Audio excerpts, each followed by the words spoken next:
Bonjour, ma belle gang, mes amis, tous ceux qui sont là, qui me font confiance.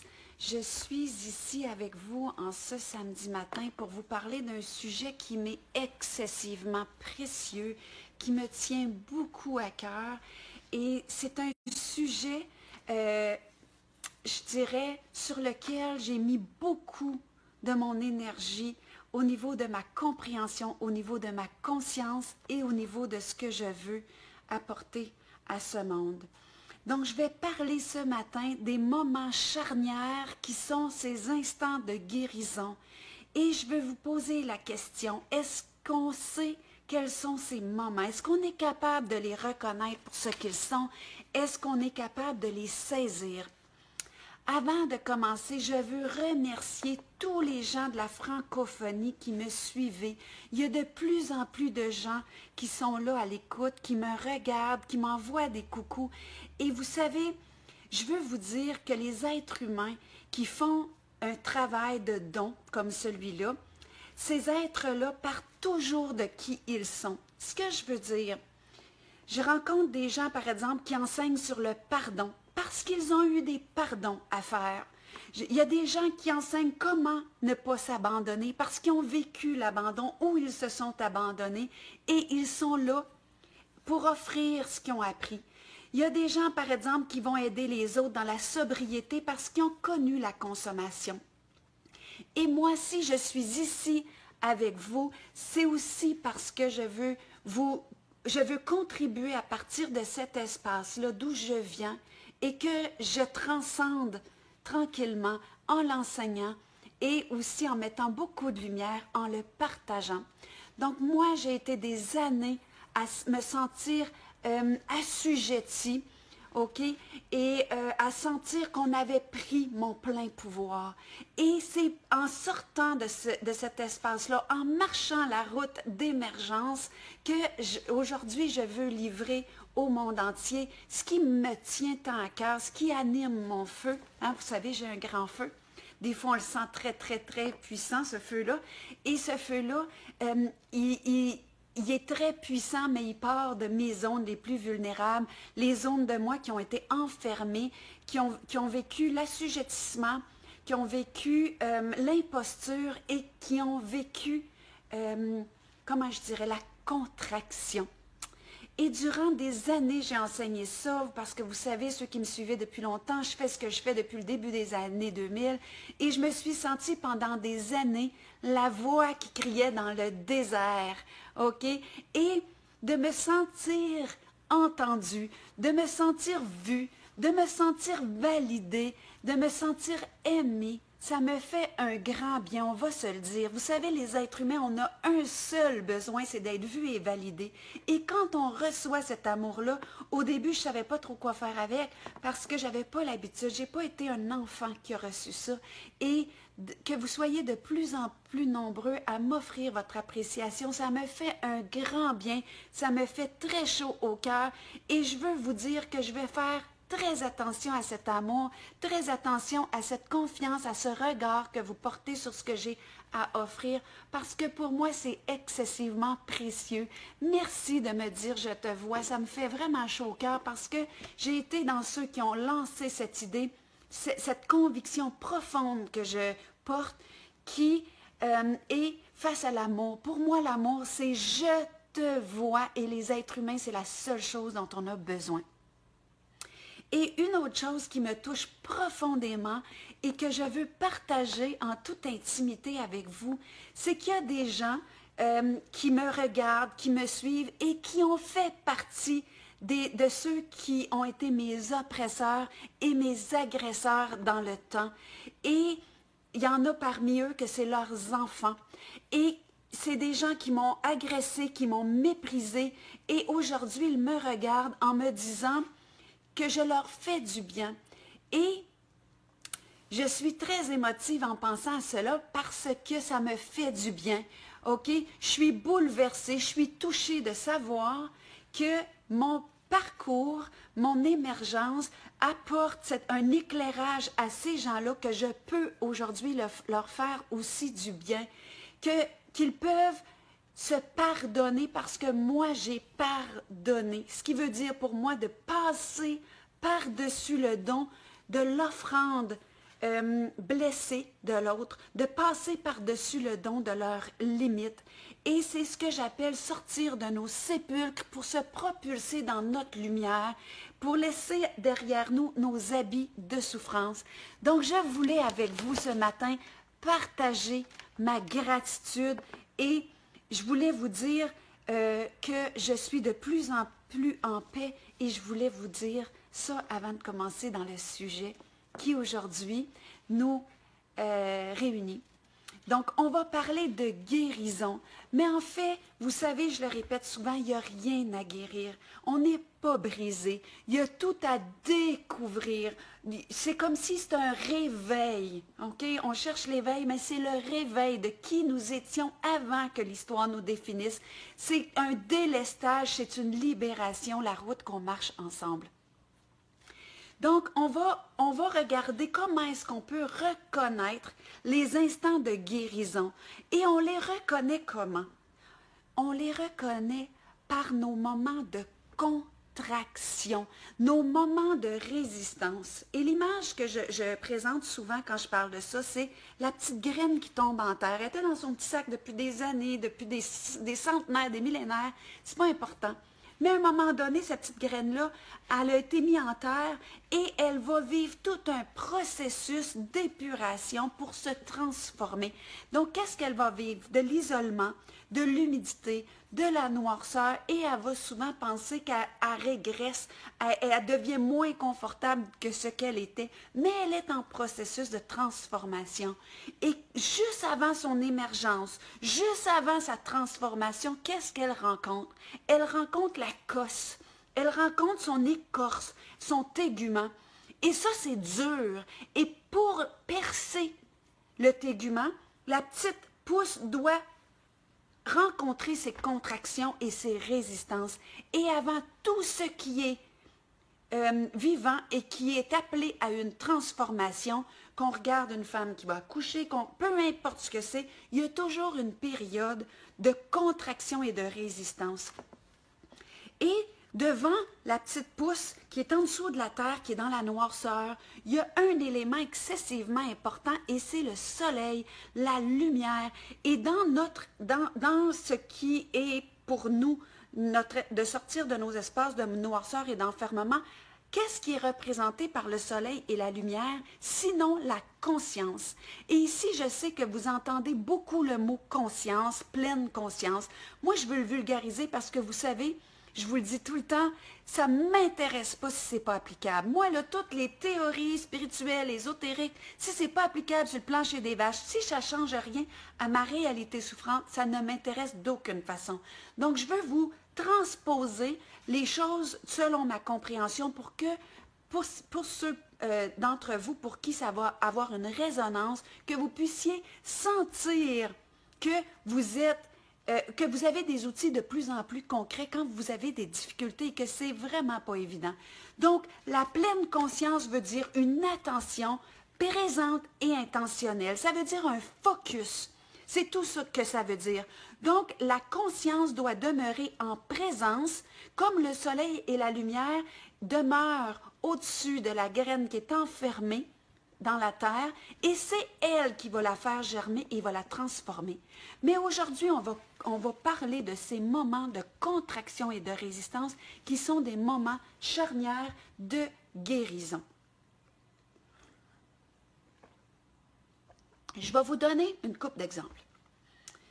Je pense à quelqu'un, par exemple, qui est venu me parler récemment et qui me parlait que tous les semaines, dans son lieu de travail, il y avait une réunion. On était assis autour de la table et chacun donne le compte-rendu de ses dossiers et on regarde ensemble comment on peut évaluer, puis où est-ce qu'on s'en va et tout ça. Et elle me dit, chaque fois que ça vient à mon tour, on m'ignore, on me fait sentir de me la fermer, qu'on n'est pas intéressé. Ça, là, il y a deux choses. On va parler des autres tout à l'heure, mais pour cette personne-là, qu'est-ce qu'elle vit? Elle vit de la contraction, la gorge qui se noue, une dague dans le plexus et elle a envie, un sentiment de contraction, elle a envie de se contracter OK? Elle suffoque, elle a ce nœud-là dans l'estomac, les trapèzes qui sont tendus, OK? Qu'est-ce que c'est en train de dire quand on est en train de vivre ça? C'est excessivement important, ces moments-là. Ces moments-là sont en train de nous dire qu'une récurrence émotionnelle, que vous avez déjà vécu ce mépris, ce regard qui est déplaisant, cette façon d'être annulé par les autres. Vous avez déjà vécu ça et vous avez vécu ça à un endroit dans votre enfance. Et quand on était enfant, ce que je vous dis là, c'est très important. Quand on était enfant, on était une petite pousse fragile qui venait de sortir de terre. Et si on avait peur de rencontrer des gros talons qui étaient pour nous écraser, qu'est-ce qu'on a fait? On est en vie, hein? Puis tout ce qui est vivant cherche la lumière, cherche à grandir. Et s'il le faut, on va faire des croches. La petite pousse, si on vient foutre une clôture sur la tête, elle va faire un croche pour continuer à chercher son chemin vers la lumière. Son croche devient quelque chose de merveilleux parce que c'est un élan vers la lumière. Quand on était enfant et qu'on a rencontré des gros talons, on a mis des armures, on a mis des mécanismes de protection. C'était des mécanismes qui voulaient nous aider à grandir. C'était merveilleux. Mais si vous aviez 3 ans, puis que vous aviez mis ces mécanismes-là, vous aviez 3 ans, aujourd'hui, vous en avez 30, vous en avez 50 ou 70. Ça se peut que votre mécanisme y est désuet, il est trop petit pour l'être que vous êtes devenu et qui a grandi. Donc, quand vous vivez quelque chose comme cette personne-là me racontait, la contraction est en train de vous dire que vous êtes à l'étroit dans un mécanisme qui servait mais qui ne sert plus. C'est ça que ça nous montre. Donc, qu'est-ce qu'il faut faire dans ces moments précis-là où on a ces sensations corporelles? La gorge qui se noue, la dague dans le plexus, la sensation de suffoquer, les nœuds dans l'estomac, les trapèzes tendus qui nous parlent qu'une structure de protection qui nous gardait à l'étroit veut lâcher. Et qu'est-ce que c'est que vous avez vécu quand vous étiez enfant?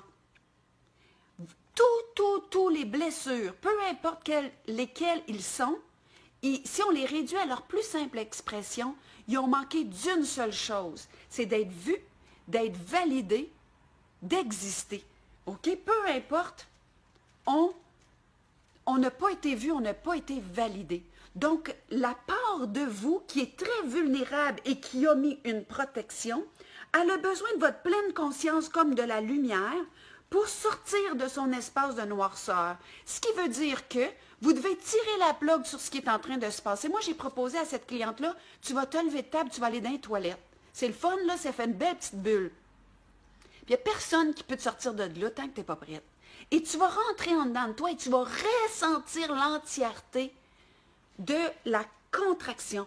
Et tu vas voir l'enfant qui avait besoin d'être vu. Tu, comme adulte, vas voir l'enfant. Vous savez, on entend souvent ça, l'enfant en soi. On s'entend-tu pour dire que quand on n'est pas enceinte, il n'y a pas d'enfant en soi? Quand on dit ça, on veut dire les parts de soi qui sont souffrantes, qui n'ont pas été vues et validées. C'est tout ce qu'on veut dire. C'est les parts de soi qui sont restés petits, c'est pour ça qu'on appelle ça l'enfant, qui n'ont pas pu grandir parce qu'il y avait un mécanisme de protection qui l'empêchait d'être agressé, mais qui l'empêchait de grandir aussi. Nos mécanismes de protection nous ont permis de rester en vie. Donc, c'était des mécanismes de survie, mais aujourd'hui, c'est des mécanismes d'enfermement et d'emprisonnement. Donc, ils ont besoin, ces mécanismes-là, qu'on garde notre conscience et qu'on voit la part de soi qui est contractée, qui est restée petite, puis qui essayait de grandir, donc qui est devenu comme un handicapé, tout replié sur lui-même, qui n'a pas pu grandir et se déployer. Donc, en lui donnant de l'attention, le mécanisme va lâcher et la part vulnérable va pouvoir se montrer. Et la part vulnérable va rester vulnérable tant qu'elle ne sera pas vue. Mais si vous la voyez, si vous la regardez comme le bon parent que vous auriez eu besoin, je vous le jure, pour avoir marché cette route-là et la marcher jour après jour, qu'il y a quelque chose qui va changer. Des fois, ça prend une fois, des fois, ça prend quelques fois, mais ça ne sera plus jamais ce que c'était. Parce que la petite graine, quand elle sort de terre, parce que la lumière a fait sa job, dès qu'elle met le nez dehors, elle ne sera plus jamais dans les limites étroites elle a connues. Elle ne retournera jamais dans sa petite cosse comme l'enfant ne retournera jamais dans le sein de sa mère. C'est un moment charnière. OK? Et je vais vous donner un autre exemple. J'ai fait une vidéo il y a plusieurs années que vous pourrez retrouver sur ma chaîne YouTube et qui s'intitulait « Mes résistances, prémices de mes guérisons ». Et sans raconter toute l'histoire que vous allez pouvoir voir entendre dans cette vidéo et lire dans mon livre, le livre que j'ai écrit aussi, je raconte en détail cette histoire-là. Mais longue histoire courte, j'étais dans un séminaire où on était en silence et on devait regarder nos mouvements internes. Il y avait une question qui était posée aux 5 minutes et on devait regarder nos mouvements internes et rester en observation de voir ce qui montait. Et à un moment donné, il y a une participante qui se met à hurler ses détresses, sa vie, je ne sais pas quoi. Tu sais, elle hurlait ce qu'elle portait, elle était énormément dans l'émotion.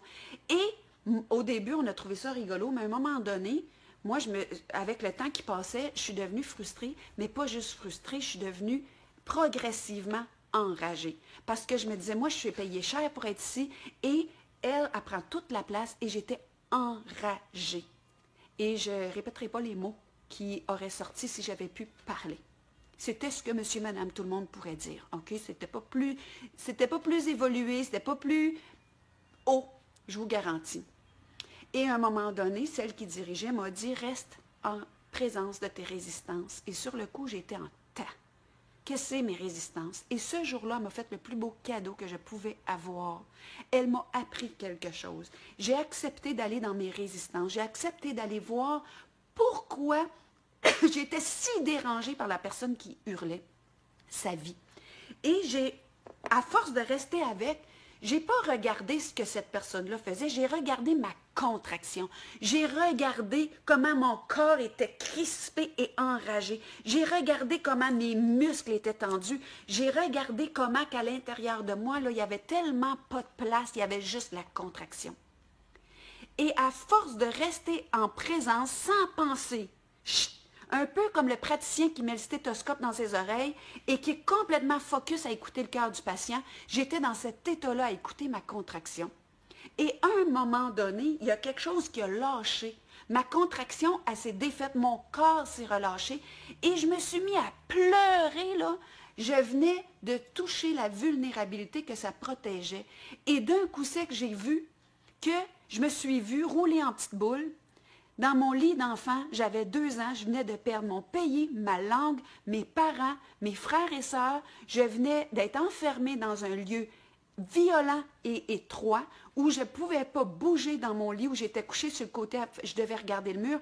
Et si j'avais un sanglot qui sortait de ma gorge, si j'avais un mouvement physique, j'étais battue. Comprenez-vous pourquoi que cette personne-là m'amenait en réaction? Moi, là, ma tête ne savait pas, mais mon corps savait que quand un adulte hurle puis qui n'est pas capable de se contrôler, alors que moi, comme enfant, j'ai été obligée de me noyer dans mes larmes, j'en parle puis encore d'émotions, hein? Ça veut dire qu'il y a encore du nettoyage à faire, mais j'ai vu à ce moment-là que ma contraction protégeait une part de moi qui n'avait pas été vue, qui n'avait pas été bercée en bienveillance, qui n'avait pas été validée, qui n'avait pas eu le droit d'être.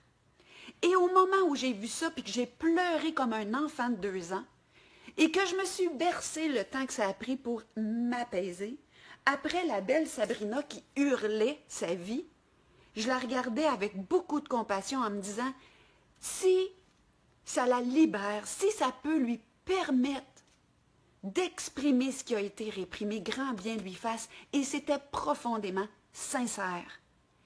Et ça, c'était un moment de guérison. Et ce jour-là, j'ai compris comment ça fonctionnait. Ce jour-là, j'ai pris la décision que chaque fois que mon corps se contracterait, chaque fois que je verrais ces parts de nous qu'on trouve odieuses, qu'on trouve laides, qu'on ne voudrait pas que les autres voient et qu'on ne voudrait surtout pas que le monde entende toutes les étiquettes qui nous passent par la tête, toutes les colères, les rages, les frustrations qu'on porte. Ce moment-là, j'ai vu qu'il fallait que je plonge dans mes noirceurs, d'être immobile jusqu'à temps que se libère ce qui a été réprimé, que soit vu ce qui a été ce qui a été là, annihilé, qui n'a pas pu vivre, qui n'a pas pu se montrer, qui n'a pas pu être bercé.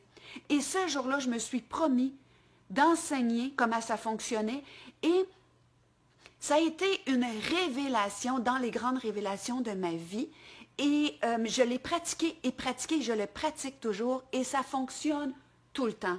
Des fois, ça prend une seule fois, d'autres fois, il y a des récurrences. Mais ça n'a aucune importance, à chaque fois, il y a de la libération. Vous savez, il y a quelqu'un d'autre qui me racontait dernièrement comment on lui montait tout le temps sur la tête. Et vous savez, je lui ai expliqué, la personne qui te monte sur la tête, puis qui joue au gros genre, là, puis qui fait le gros coq, là, OK? Cette personne-là est excessivement petite. C'est petit monter sur la tête d'un autre. Pensez-y, même visuellement. Avoir le besoin de monter sur la tête de quelqu'un d'autre, c'est petit. C'est quelqu'un de blessé qui est blessant. Et le problème, c'est qu'on est des enfants, puis on est des enfants, là, parce qu'il y a des parts de soi qui n'ont pas grandi, puis on ne les regarde pas, ces parts-là. On ne leur donne pas de l'attention bienveillante. On ne leur enlève pas leur mécanisme de protection et d'enfermement. Donc, ils restent contractés, ils restent à l'étroit, ils restent handicapés, ils restent petits. Et on est des agresseurs pour les autres, on est des bourreaux pour les autres, parce que nos parts blessées sont des parts blessantes. Moi, si j'avais pu parler, là, peut-être que j'aurais rien dit, mais peut-être que j'aurais dit tout ce que je pensais à cette fille-là. En tout cas, je lui aurais dit, toi, ton petite gueule. C'est pas beau, hein? Mais j'y aurais dit, tu peux-tu affermer ta gueule? C'est ça que j'aurais dit. Je l'aurais blessée. Alors que c'est moi qui portais cette blessure-là. C'était pas elle. Elle était en train de se libérer. D'une façon qui était convenable ou pas, aucune importance, elle était en train de se libérer. J'étais toute seule à réagir comme ça, puis on était une trentaine de personnes. Et c'est là qu'on voit qu'on devient, on a des corps d'adultes, mais on a des blessures d'enfants. Donc, on est des enfants d'âge préscolaire aux commandes d'un corps adulte. Et ça, là, c'est ce qui est dangereux dans le monde. C'est ce qui est excessivement dangereux parce que c'est complètement inadéquat. C'est comme si on donnait des mitraillettes, des possibles de destruction, de briser à des enfants, mais qui sont aux commandes d'un bolide adulte. C'est pour ça qu'il faut se guérir pour guérir le monde. OK? Donc, j'espère que vous allez comprendre que les moments de guérison sont nos moments de contraction. Et ceux d'entre vous qui cherchez qui vous étiez comme entité, qui cherchez le meilleur de vous, sans jamais regarder dans vos noirceurs, dans vos contractions, j'ai des petites nouvelles pour vous, c'est des tapis volants. Ils ne sont pas plus cute ces tapis volants-là que ceux qui prennent des tapis de destruction ou de déchéance. C'est la même chose, c'est de la fuite de ce qui se présente ici et maintenant dans le moment présent. Nos contractions nous pointent les mécanismes qui veulent terminer leur route. C'est nos tensions, là, je veux que vous écoutiez les mots, nos tensions nous demandent quoi? Notre attention. Et ce n'est pas des jeux de mots que je fais, c'est des thèmes et c'est excessivement important de le comprendre. Le seul besoin humain, c'est d'être vu, c'est d'être validé et ce qu'on n'a pas eu, qui ne nous a pas été donné par des premiers répondants inadéquats, je vous garantis que s'ils n'étaient pas adéquats il y a 20 ou 30 ou 40 ans, ils ne sont pas plus aujourd'hui. Et la réponse habileté veut dire d'avoir l'habileté de répondre pour les parts de soi qui n'ont pas été vues et validées, de rester en présence. Et la guérison, là, elle se présente toujours dans l'instant présent. On ne peut pas défaire le passé. On ne peut juste pas. On peut défaire comment je dirais ça? La teneur qui reste du passé. On peut défaire la contraction que le passé a laissée sur nous. Mais le moment présent, c'est le seul moment de guérison et ça se fait en se donnant ce qui nous a manqué. Et qu'est-ce qui nous a manqué? C'est l'attention.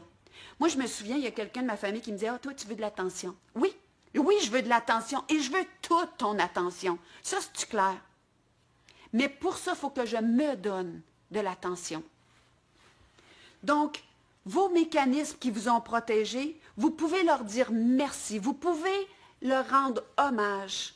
Mais vous pouvez aussi leur donner leur 4% en leur disant, la job est faite, j'ai plus de travail pour toi, je suis rendu grand, je suis rendue grande, donc tu peux aller te reposer. Merci de m'avoir permis de me protéger et de grandir, mais aujourd'hui, je suis grande et j'ai plus besoin de protection parce que je ne vis plus dans la peur. Les enfants qu'on a été, là, ils vivaient dans la peur. Pourquoi? Parce qu'ils étaient petits puis il y avait des grands. Donc, ils regardaient le monde comme ça. Et il était vulnérable. Mais aujourd'hui, vous n'êtes plus là. Vous êtes là. Vous pouvez regarder un autre adulte dans les yeux. Et si vous vous sentez petit alors que vous êtes grand, vous êtes dans des blessures d'enfant. Et ces blessures-là, vous pouvez les dépasser. Donc, on le dit, hein, quand on vit des difficultés, quand on traverse des épreuves, quand on émerge de nos noirceurs, de l'autre côté du pire, on le dit, quand on regarde en arrière, « Wow, j'ai grandi, j'ai grandi. » Est-ce que vous entendez ce que vous dites? Vous savez, si on s'écoutait parler, là, on aurait toutes nos réponses. J'ai grandi. En tout cas, moi, je peux vous dire que j'ai grandi. Je suis rendue assez grande pour regarder d'autres adultes dans les yeux. Je suis rendue assez grande pour voir qu'en arrière de toutes mes contractions, il y a une opportunité de libération. Il y a un processus qui a terminé sa route et, comme je vous dis, des fois, ce n'est pas instantané. Des fois, ça prend plusieurs regards, plusieurs récurrences et plusieurs accueils en bienfaillance, mais il y a toujours un mouvement, toujours.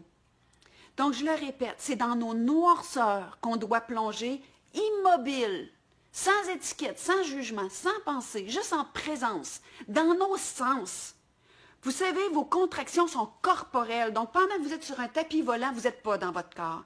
Nos contractions sont corporelles. Mais c'est dans ces contractions-là que le réprimé peut se libérer. C'est ça le chemin de traverse, l'échelon manquant dans ce qui est enseigné dans toutes nos quêtes spirituelles.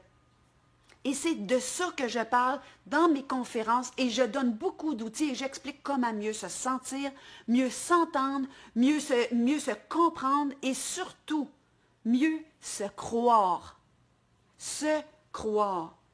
Nos aspects ténébreux comme nos aspects lumineux, on doit les mettre en phase. Vous savez, on cherche l'unification de l'être que nous sommes. Il n'y a rien qui va être unifié si on veut toujours juste focusser sur le « wow ». Et je peux vous garantir, même ceux qui se croient bien avancés, il n'y a personne qui porte juste de la lumière. On porte le meilleur et on porte le pire. Et le meilleur ne sera jamais si on n'a jamais regardé le pire que l'on porte. Et l'unification de soi veut dire toutes nos parts unies dans la même direction. On doit suivre le chemin de nos fragilités. C'est là, en arrière de ces fragilités qui n'ont pas été vues, qui n'ont pas été validées, que se niche notre paix profonde, celle qui était là et qui est toujours là avant que l'histoire nous définisse, avant qu'on s'amalgame à ce qui s'est produit sur la trame de notre vie. Donc, il faut ouvrir les bras avec bienveillance. Je veux que vous entendiez ce mot-là. Bienveillance. Ça veut dire simplement veiller, mais le faire avec beaucoup de bonté. Et c'est comme ça qu'on reprend notre pouvoir. Pouvoir veut dire capable. Capable de quoi? D'être grand. Capable de regarder un autre adulte dans les yeux. Capable de lui demander, comme par exemple ma madame qui est autour de sa table de conférence, capable de regarder l'autre et de dire « Je sens un malaise. Pourrais-tu me nommer qu'est-ce qui se passe? Ça serait quoi ton besoin? Je sens que je ne suis pas entendue. Est-ce qu'il y a un problème? Est-ce que je peux faire quelque chose? Sinon, je suis désolée. » Et de s'affirmer. Vous savez, une place, ça ne se donne pas, ça se prend, mais ça se prend quand on est grand. Pour ça, il faut bercer l'enfant, il faut accuser réception de la part de soi qui est dans cet espace-là. Donc, je vous partage simplement ma vision. Je ne ferai pas beaucoup plus long, OK? Mais je vous partage cette vision-là en espérant que ça puisse résonner en vous, que ça vous donne des outils, que ça soit une prise de conscience. Une prise de conscience, c'est quoi? C'est plus de lumière dans quelque chose sur quoi on peut s'agripper pour se propulser. C'est ça, une prise de conscience. J'aimerais permettre à beaucoup de gens qu'ils puissent savoir comment passer de l'assujettissement à l'entière liberté d'être. Et la liberté, c'est adulte. C'est adulte.